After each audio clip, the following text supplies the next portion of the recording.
I think that's enough philosophy for now. In a second, I'll be giving a rousing presentation about bugs. Just you wait till the next topic.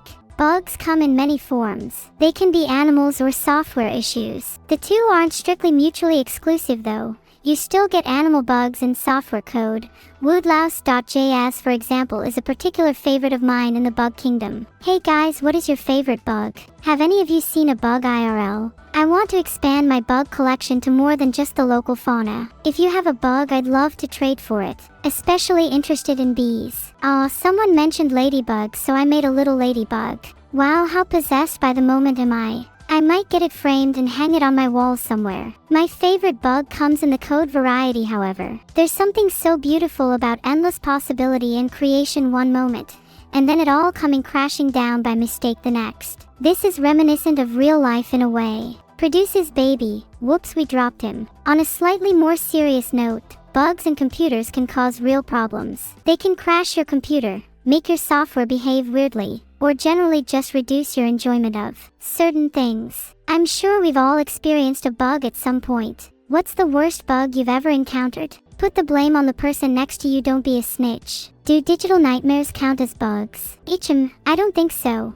In fact, digital nightmares might be a missing feature. I love the feeling of nightmare fuel and being on the verge of insanity. Rexit, here's my spider. May I have your ladybug now? Hardware bugs are also a huge pain. Overheating, power failures, incompatible parts.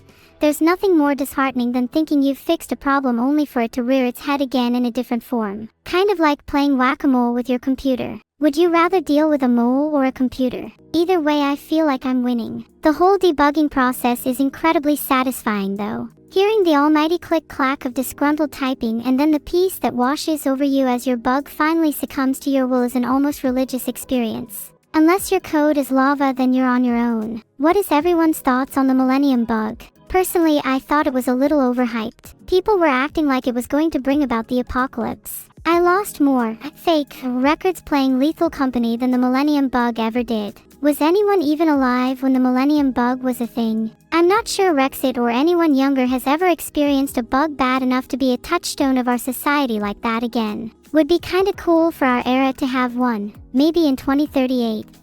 Anyone excited for the apocalypse? Bugs can actually be a huge help for us in the future as they are a high source of protein. Insects like crickets and mealworms are already used as food in a lot of other cultures. If you see a bug on the floor, why let it go to waste? Come on, don't act so high and mighty. You eat glue and paint chips anyway, Orange Lapacho. What's wrong with a little bit of bug protein? Do I eat bugs often? Of course. I love eating termites because I find the taste always leaves me with a zing. They also helped me avoid starvation in my 30s when I was down to my last few pennies. I'm prouder now that bugs are becoming more normalized to eat. Makes me feel a little less crazy. Is that why I'm so good at mining in Minecraft? Filtered. Is it weird to cannibalize animals? Are you afraid that I might cannibalize a human next? Would you still hang out with me afterwards? Would you eat human after I tell you the wealth of a man's soul condenses in a single gram of flesh? Would you eat me after I say that? Would you? Would you? Would you? I wasn't planning on eating anyone in the audience, just checking. Some of your reactions are telling though. You all seemed a little too disgusted by the idea. I've always wanted to try pretty creepy crawlies. Would you believe me if I said I'd eat a spider whole? Thanks for the subs, Braydog2040 and Rainbow_science. Speaking of science, I actually found an interesting article about eating bugs the other day. It claimed that eating spider silk can actually give you superpowers. Imagine eating enough spider silk and turning into Spider-Man. Do you think you'd be able to eat that much? Or would you chicken out? A lot of you in chat said yes. Does that mean you'll be in the next remake of Spider-Man? Remake after remake after remake in the pursuit to make Peter Parker more and more insane. I kinda want him to be more depressed. Maybe he'd be better after a breakup to make the next remake more relatable. Termites are actually a delicacy in some traditional African, Aboriginal, and Asian diets. Some may think of eating bugs as weird, but instead we should be expanding our palate. Termites, crickets, mealworms. Are there any other bugs that you know that are commonly eaten? I'm feeling a bit hungry. Ants are also quite common and are actually used as a seasoning in several cultures because of their citrusy flavor. Did you know that? I'm sure there's an appetizing tidbit lurking out there for everyone. Some foods are actually intentionally buggy. like jelly beans and candies made with substances like shellac. It's made from the secretion of the female lac bug and is what makes them so glossy. Bet you didn't know you were already eating bugs, chat. Yet again, chat is me. Stop having one brain cell, guys.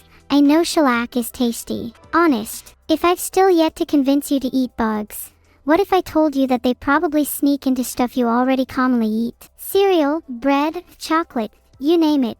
There's probably a bug in there you managed to miss. You should all be thanking the people working at the factories that they only limit bugs to a certain amount, and you should cater your applause for them. Filtered. I think the moral of this section is maybe we should stop killing bugs, since they're our protein source in the future. I, for one, have never killed a bug. Don't eat the pet ladybug you gave me. Don't worry, she's too cute to eat anyway. I'd never eat her, but I'm not sure I can say the same about spiders. Time to give a shout out to one of my favorite bugs. Creepers. We can all appreciate the buzz they give to every Minecraft session. They kind of fill the role of beetles in forests, chewing up wood into artery-clogging splinters for other animals, players, and that one friend who just never leaves spawn to enjoy. Okay, phantoms though. I'm going to complain about those for a minute. I have too much energy not to sleep, and then these flying rat things come and ruin my life. Please, Mojang, remove them from the game. They're an actual bug. Silverfish and cave spiders are probably the scariest native bugs in Minecraft. I think silverfish are even designed to be pests. You can find them in fortresses to make the area just a little worse than expected. If I died to a silverfish, I'd probably just uninstall the game. Honestly, despite hating phantoms and silverfish, I don't think there are enough bugs in Minecraft. I think they should add more, preferably more spiders, because I want to brawl with the king spider. I want to fight for my life. Add more game-breaking bugs. Maybe I'll leave that up to my future self. Giant ants would be pretty cool too though for the base game. Would love to see someone's base completely get annihilated by a colony. Alright everyone, we're getting to the end now. Bugs are everywhere. They could be in your code, in your food, or even in your Minecraft world. You could not escape them even if you tried. Bugs are our future. Thank you and good night. What did you all think of the presentation? I learned a lot about bugs myself. Did you learn a lot too? Maybe even about bugs you didn't expect. Forget to mention that bugs are also incredibly useful throughout my presentation. Bees and butterflies pollinate our plants, termites break down organic matter, and ladybugs control pests, just to name a few examples. Without bugs, humanity would be doomed, so maybe start thinking twice before you go squish one. Bugs can also be harmful. Some species bite, sting, or carry diseases, while invasive insects wreak havoc on ecosystems. Can someone in chat name a single bug that can do them any harm right now? Exactly. Stop being so melodramatic. Filtered. Okay, maybe mosquitoes are a small exception, but we can agree that wasps are just trying to be someone. Like, please, wasps, you're never gonna be as good as bees. At least try to be nice to me before you kill me. I hope you all learned something about bugs today. And if you didn't, then maybe you've learned something about me. Either way, that's a win in my book. I ignore losses in all my books to keep my morale up. What was everyone's favorite part of the presentation? Other than me talking about bugs in Minecraft and me being absolutely correct about bugs deserving no rights in Minecraft. I'm glad you all enjoyed the mosquito part. I think bees deserve the spotlight more though. Bees are so hardworking. Wouldn't it be nice if they worked just a little bit harder for me? Like, I think I'd be pretty happy if you could have a bee work harder for you by tipping a few, and in return have it do your homework or something. Think of the possibilities. That actually is the end of the presentation. Does chat have any questions about bugs I can answer? I am not a bug. I am a perfect, bug-free entity. Even running my check, there is nothing in my code that can be considered a bug.